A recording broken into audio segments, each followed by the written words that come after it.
Hello, everybody. Welcome to my first ever YouTube video where I go through my monthly newsletter.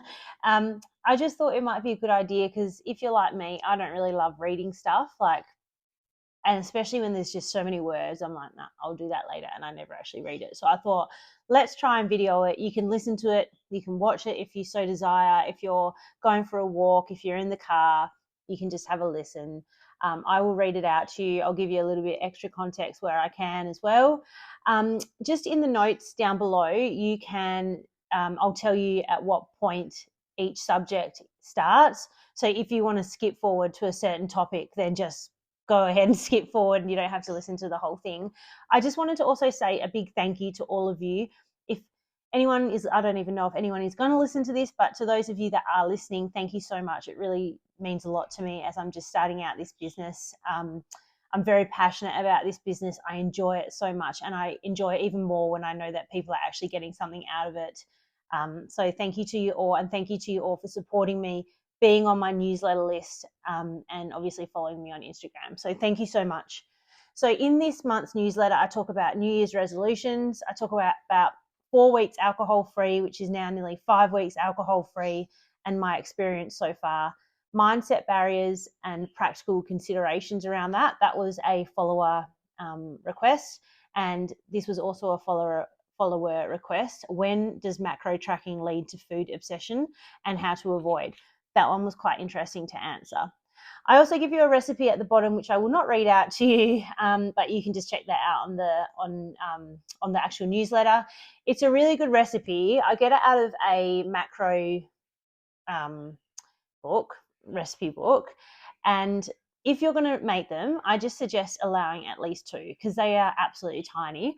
I only had enough macros for 1 because I had it with pulled pork instead of the ham and turkey, and it was not enough. I wanted at least like 2 or 3. So that's my one suggestion, but they are really tasty, and my kids had them and they love them. So that is a really easy, good little recipe.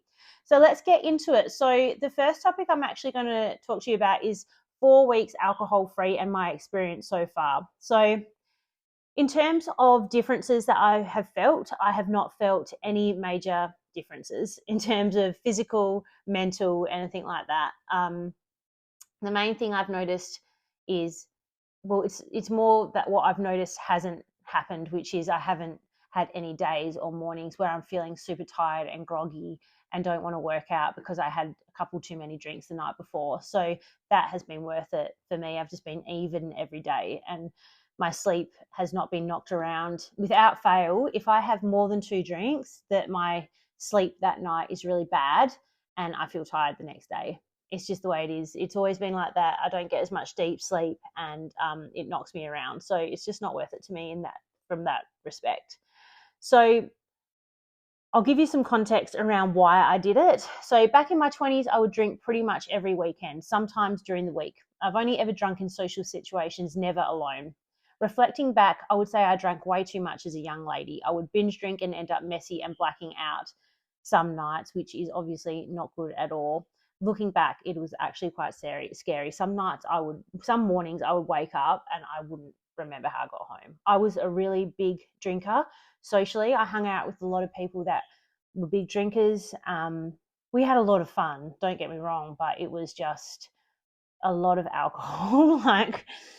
Yeah. So anyway, it was always social. And I guess my fun always was determined on drinking. I never went out and was going to have a fun night without drinking. So drinking and alcohol and my fun were like this. They were together. So moving forward into my 30s and parenthood, I continued to only drink in social environments. The occasions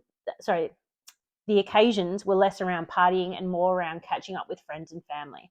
I definitely started to learn more about myself, as you do when you get older, and I realized I couldn't handle too much alcohol. So I did start to know my limits and drink more responsibly, so to speak. Having a hangover with kids obviously is not fun. Nearly 3 years ago, we moved to the other side of the world from Western Australia to Salt Lake City, Utah. We knew no one. My husband moved here for his work, so he did have some work acquaintances, but none we had really met. This is where I was able to tone down my drinking initially. It was the height of the pandemic. We we weren't socializing, so my husband and I would just have a few on the weekends together. And I guess that is my idea of perfect drinking situation or circumstances, where I'm just having a couple at home with my husband. I don't see any problems around that, and that to me that's like perfect for me. As COVID died down, we began meeting people, but the lack of social interaction every day. I wasn't nursing. I was used to being around a lot of people when we were back home, and when we came here, I was alone a lot. The kids would go to school, but I was alone. I didn't know anyone. I'd go to the shops and stuff, but I wasn't having that social interaction, and that actually really exacerbated my social anxiety. It made it really bad. When it came to meeting new people and when we did start to socialize again, I would notice that I would get very anxious. And that is when I really recognized that alcohol was being used as a crutch. I would have to have a few drinks. Sometimes I would have to have a drink before we even left the house. I was so nervous and anxious about it. So yeah, the only cure for me for social anxiety is being around people. I just have a very strong tendency for social anxiety. So yeah, I do need to be around people for it to kind of settle down. As a side note, the altitude in Salt Lake City is an issue. It's about 7,000 feet, I think. It is an issue with drinking. I couldn't have more than a couple without getting a hangover the next day. It's the dryness. It's a lack of oxygen in the air. It's just, I don't know what it is, but I cannot, the altitude here just stuffs me around. I think being away from family and friends has really allowed me an opportunity to reflect on myself a little more, including my drinking. It's given me the chance to distance myself from my usual social habits back home. I don't like that I use alcohol as a crutch, and I don't like the way I feel after drinking it, especially here with the altitude. My dad has never drunk alcohol. I think he used to drink before he had us kids, but since he's had us, he's just never drunk alcohol. But my mum is very much a social drinker. So even when I catch up with my mum and my sister, there's always wine involved. There's always drinks. If it's an occasion or not an occasion, we'll always have to have a couple of drinks. So that will be something that I'll have to navigate when we move back home. What I have noticed so far is not a lot. It's more that I've not had any days written off due to terrible sleep and not feeling 100%. Every day I've woken up feeling good. My skin's probably a little bit better. I think alcohol drives me out a lot, especially because of the dry climate here in Utah. Last night we had a dinner, and it was with people that we don't see a lot. I don't see a lot, that my husband's work colleagues and their partners. And that to me is like anxiety. Like, I don't like small talk. I don't like the whole social, I don't know. I just feel very uncomfortable with people that I'm not 100% comfortable around. That would be a classic situation where I would rely on alcohol. And last night I went and I had already decided I'm not having any, and I didn't have any, and it was fine. Honestly, it was fine. There are a couple of, I do notice like I kind of fidget and I kind of get a bit uncomfortable at times, but I was, honestly, it was fine. I had a sparkling lemonade drink, and it was really nice, and yeah, it was all good. A couple of weeks ago, we went to a friend's house with a group of us. We played games. They organised karaoke, and not at one point did I think this would be more fun if I was drinking. It was just fun without drinking, and that's something that I'm just learning. And it's so weird to me to say that because I'm 40 this year. So I'm just learning how to go out and socialize and have fun without alcohol. How sad is that? But I guess better late than never. Will I never drink again? Probably not. I'm sure I will sneak it in at some point. I just don't know when at this stage. I haven't decided when it's going to come back in. I've definitely decided, I turned 40 in September, and it's kind of my present to myself to go until then without drinking, just to see how it goes and see how I feel.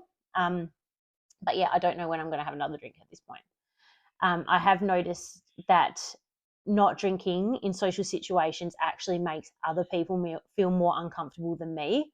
So yeah, especially people that know me, they're like, why aren't you having a drink? Come on, have a drink, have a drink. And I think it's because they don't feel like I'm going to have a good time if I don't have a drink.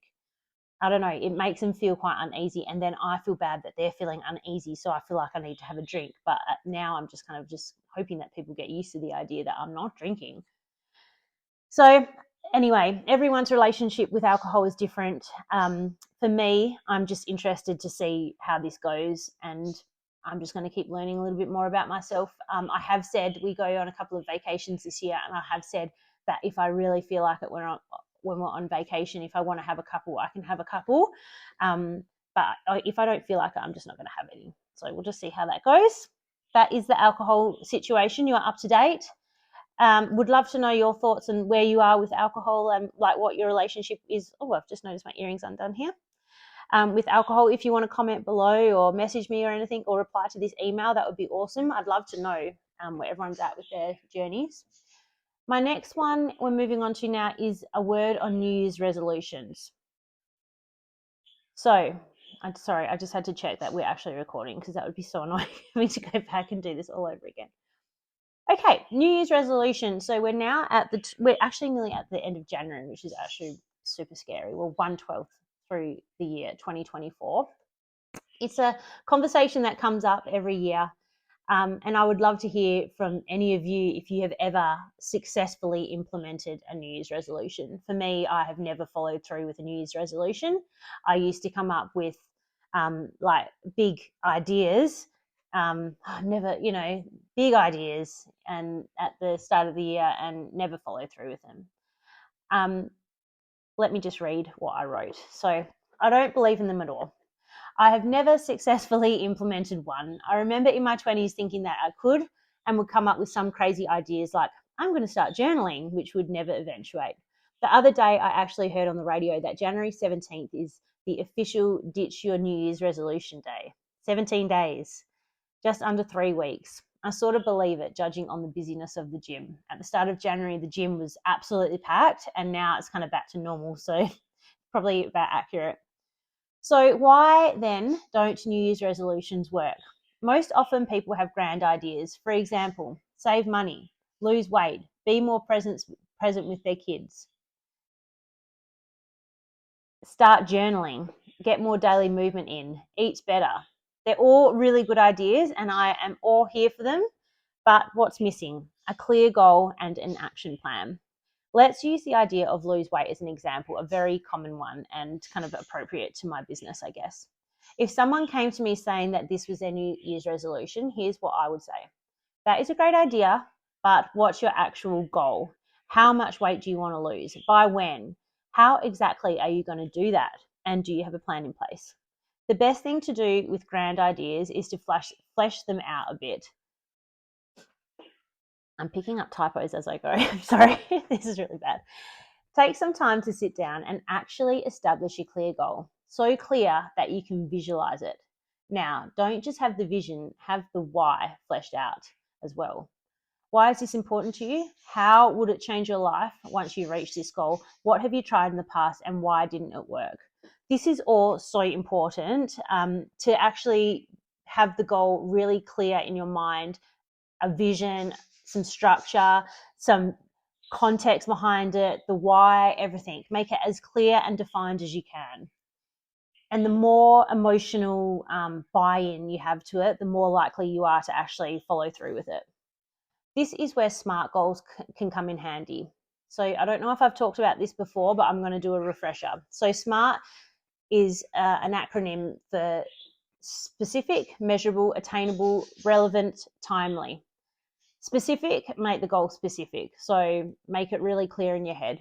Measurable, give the goal an objective measure of success that is clear. For example, I want to lose 5 kilos from today where my weight is 92 kilos. Therefore, my goal weight is 87 kilos. So it's very clear. It's very measurable. You can see the numbers on the scale. Attainable. Is this actually attainable? Do you have any major vacations or events in the way that are going to make this really difficult? Is it physically possible to do this without feeling awful and creating issues around food? Will this target potentially buy into the usual yo-yo cycle that you've previously been a part of? And this is a common one. So if the answer is yes to that, then it might be a good idea to look at your the plan and re-evaluate your how, so that it's not going to go back into the yo-yo cycle. How can I change my usual strategy to make it more sustainable? Relevant. Is this goal something that is important to you right now? What is the meaning behind it, and what is your why? I just keep coming back to the why with relevant. You need to make sure that there is some sort of deep-rooted, commitment to it, and belief, and an emotional connection to why you are doing it. Something a little deeper than I want to look better, because okay, you want to look better. No worries, that's fine. What do you want to look like? What is better? What will change when you look this way? Why do you want to look better? Just flesh it out a little bit more, because an aesthetic goal is fine, but you need to have more behind that. Timely.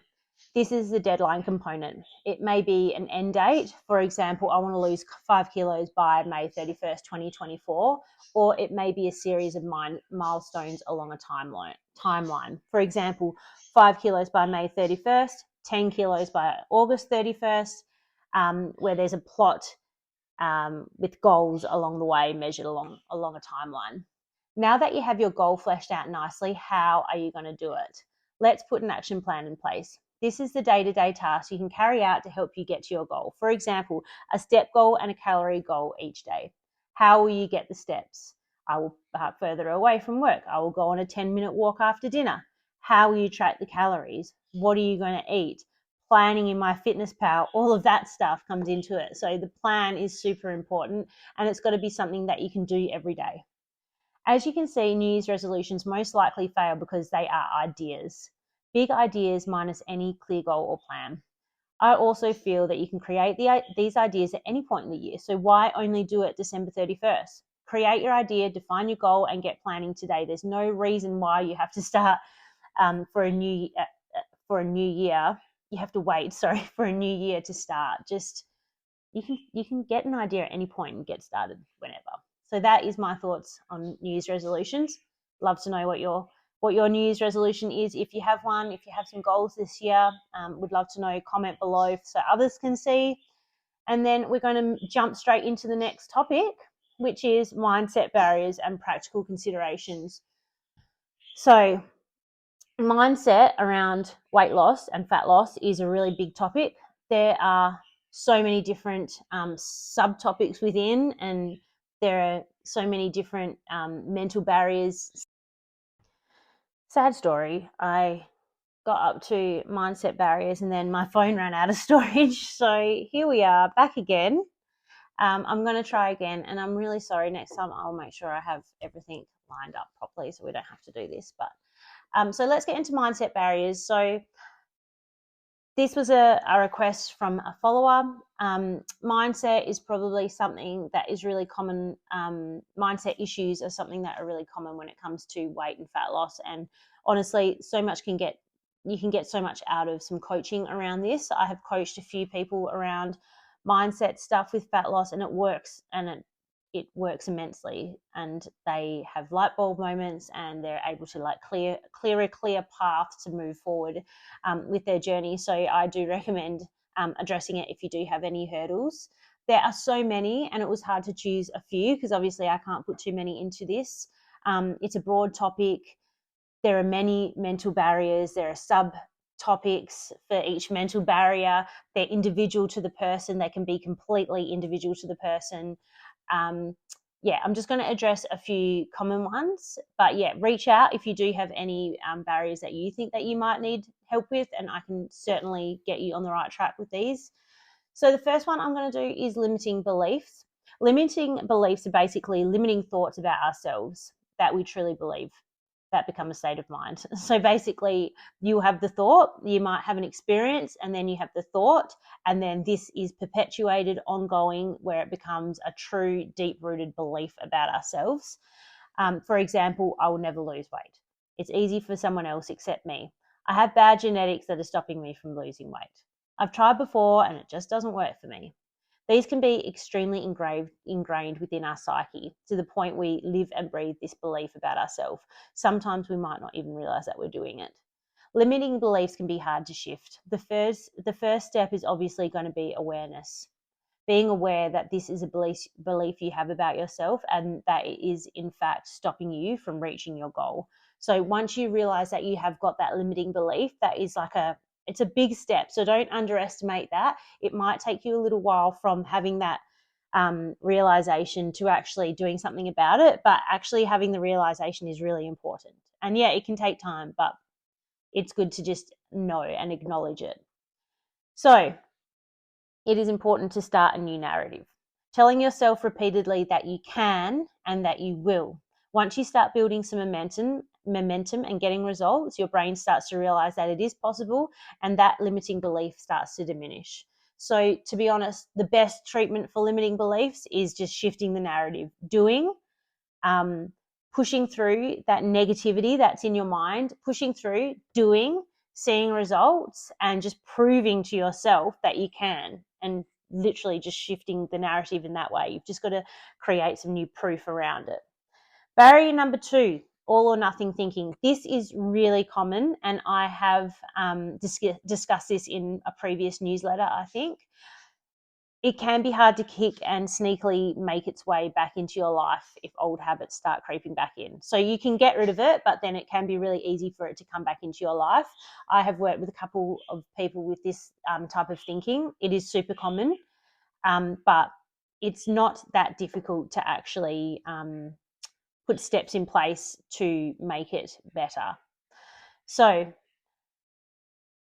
it's basically the action of being all in on something to the point where you're 90, 100% consistent. Then something happens, such as a big night, lots of eating, drinking, and you think you've completely blown it. You think you've completely ruined all your progress, and you're 100% out. So you go completely out, and that's the nothing side of things. You figure you may as well be completely blow it, and you just go completely off the rails, and that can last for a day, a week, a month, longer. This thinking is often associated with binge eating disorder. I've worked with a few people that have this thinking. The main thing I encourage them to work on is balance. Balance is completely the key to all or nothing thinking. Finding that 80-20, even 75-25. It's okay to have a bad day, bad days. We can still make progress without being perfect. In fact, it is more likely to work long term when perfection is not in the mix. Perfection can be a progress killer altogether. I usually assign them with a weekly task of having an unlogged meal or an unlogged treat at least once or twice a week, so that they actually have to have that 20. They are forced to do the 20. Having this task can be uncomfortable at first, but the more they get used to practicing balance, enjoying treats, having rest days, whilst making progress, the more they believe that it is possible, and the all or nothing starts to fade away a little. Deprivation leads to disaster. It's all about moderation without the restriction. It's really important to enforce moderation for these people. So it's a really common one. And it's also kind of associated with that yo-yo dieting situation as well. Barrier number 3 is I didn't have a technical term for this. I just called it just not doing it. And I have been in this camp before. So yeah, it's basically people that know what they should be doing. They know how they need to do it. They have a lot of information. They have a lot of knowledge about the topic, but for some reason they're just not doing it. And that reason usually lies within. It's an emotional or a mental or it's just something inside that is not connecting from the action of from the thought of wanting to the action of doing. So this one is a really tricky one. As I said, I've suffered from this myself. It can help to just start. Sounds stupid, but just start. Often we can suffer from paralysis by analysis, where you don't know which route to go down, which method is best, how many calories are best, what exercise is best. Some people will continue to just change the plan every 2 days. They'll change their calories every 2 days. They're not really sticking to one plan. The thing is, there is no best. So you just got to choose one and stick to it. And then the only way to find out if it's going to work is to just stick to it, see it out for a while, and then adjust it as you need to. But adjusting your trajectory and your course every 2 days is just it's going to completely, you're never going to get anywhere. The other thing to look at is perhaps you just don't want it enough. Have you got down to the core of your why? just to look better, as I talked about earlier, isn't usually a deep enough motivator. What will change? How will you feel when you look better? Try to ignite some deep internal motivators, even if you need to write them down. Journaling is really good here. A lot of people don't really, especially when people don't have that much weight to lose, they might really not think that they really have to lose weight. Deep down, they're like, I don't really need to lose weight, but they feel like they want to lose weight for some reason. So that's the disconnect. Sometimes we don't start because we feel it is too big of a task. You feel you have so much to lose, it's going to take ages, etc., etc. The thing is, if you started 4 weeks ago, when you first had that initial idea, you would now be 4 weeks in. So I just recommend for this one, just get started. Just start. Find a way that is the most enjoyable way possible for you to start. Start with walking, factor in an ice cream every day, or a treat or some chocolate at night time. Prepare yourself for a 7-day-a-week deficit, including your weekends. Don't do it where you're doing 5 days perfect, Monday to Friday, and then Saturday and Sunday you're completely off the bandwagon. Get your mind in the game, plan out your day one, and just start. So in the evening, before you start your day one, the day -1, day 0, have your MyFitnessPal all set up with what you're going to eat the next day, like a menu. Log it. It can take a little bit of mental thought, but the more you do it, the more practice you have. Create some meals in MyFitnessPal. Just make it as easy as possible for yourself. Make it as enjoyable as possible for yourself. Okay, moving on to the next topic, and this is the last topic that I'll talk about with this month's newsletter, and that is, this was another one that was a request from someone. When does macro tracking lead to food obsession and how to avoid? Okay, I'm just going to read it out. I'll talk it through as I go. I don't have like a real clear answer for this, but this is just my thoughts on it. Macro tracking is quite often used when individuals are attempting to monitor a calorie deficit.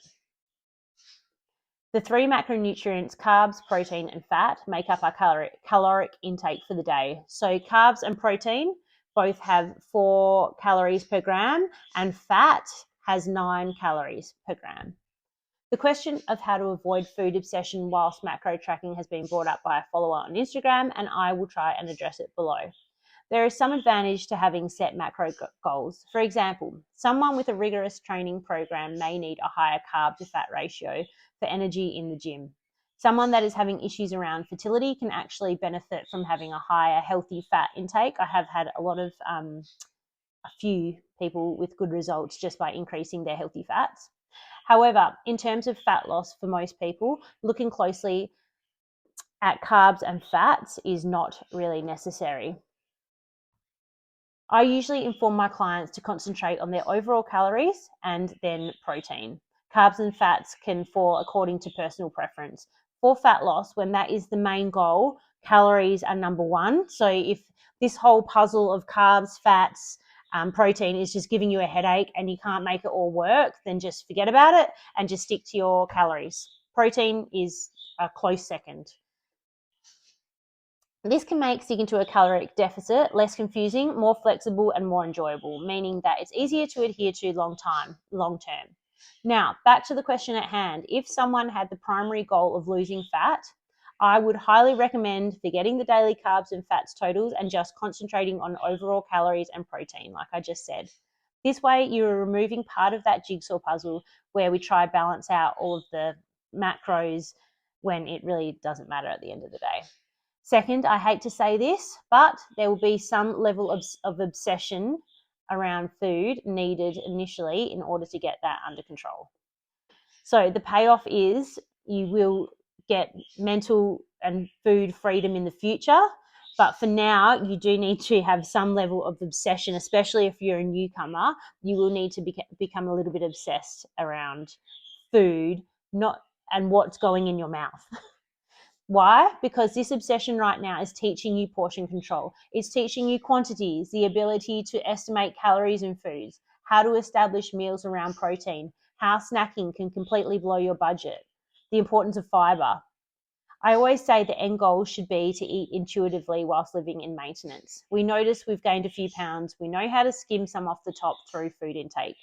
So if you have that base level of knowledge through being obsessed at the start, then as you're kind of slowly moving into intuitive eating, you're in maintenance, and say you've been in there for 3, 4, 5, 6+ months, and you notice that you're kind of slowly starting to gain a little bit of weight, you know what you need to do to start shaving it off a little bit. You know where you can start shaving off some calories to rein it back in a little bit.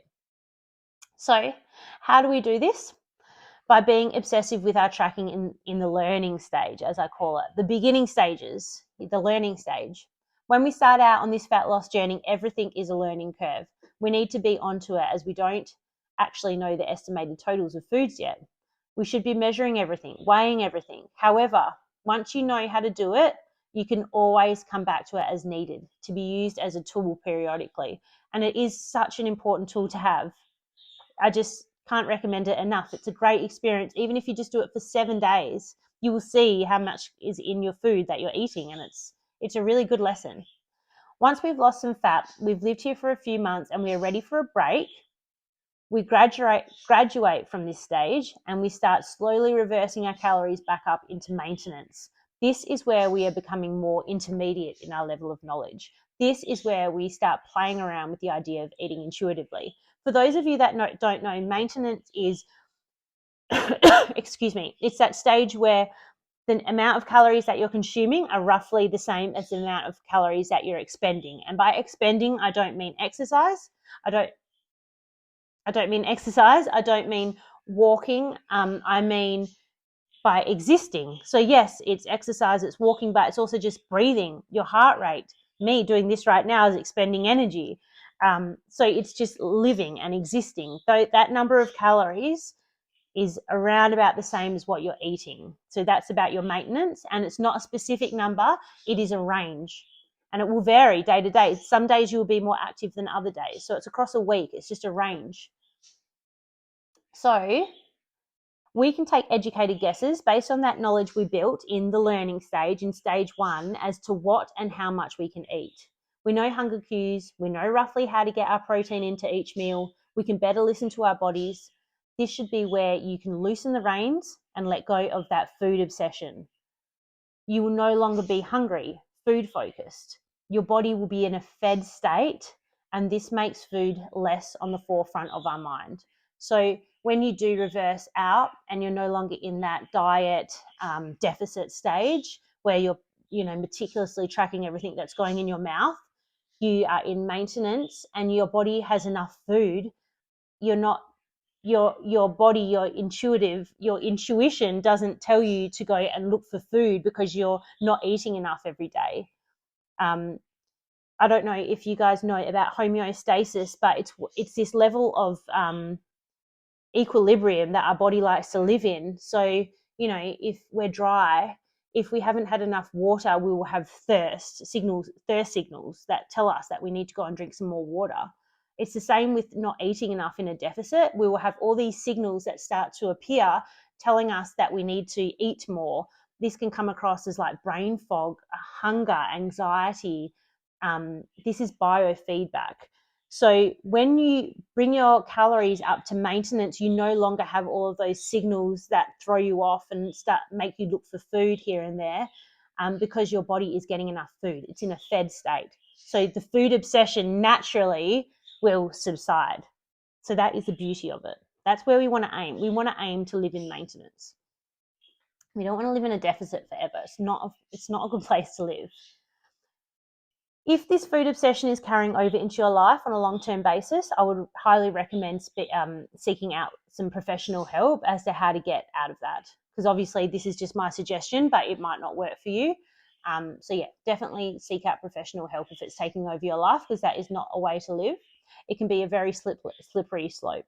For the most part though, I think having the goal of eventually being able to eat intuitively, living in maintenance, it's a good reason for that primary obsessiveness that is sort of required in order to get started. Consider it like doing a university degree with the ability to eventually work out in the real world. We've got to do the learning before we can go off on our own. So that's the way I see it with food obsession. I just think that there is going to be some level of food obsession when you're starting out, especially when you're in a deficit and our bodies are naturally just thinking about food all the time because we're not eating enough for starters. But also for seconds, we have to log everything that's going on in our mouth. So we do have to like be, cognizant of food. So yes, you are. But then when you have lost a little bit of fat, and you might not have lost your goal, you need to have a break. So you might not reach your goal in this one time. You might get halfway to your goal and you need to have a break. 3, 4, 5 months in, I wouldn't say any longer. If you have a lot of weight to lose, you could probably do a little bit longer.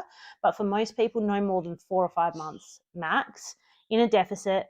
Have a break, get out of that food obsession, thought where you're tracking everything that's going in your mouth. Sit in maintenance for a few months, and then you might need to jump back into it again. But the long-term goal should be to live in maintenance, eat intuitively, where your bodies are in that fed state and they're not consistently looking for food all the time like you are when you're in a deficit.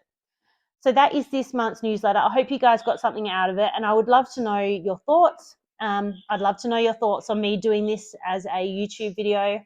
It's obviously a little bit weird for me, but if it was me watching someone that had a newsletter out, I'd be like, can you just say this because I'm not reading it? So here it is. But yeah, I'd love to know your comments. If you're interested in any coaching, obviously reach out to me. You can reply via this email, via the newsletter email. The packages start at $40 a month. You can cancel anytime. If you need any more on one-on-one coaching, there are packages that start from $80 a month. And yeah, I again just like to say thank you for following me, and thank you if you listened or watched all of this, and for following me on Instagram. I appreciate your support, and have a fantastic February.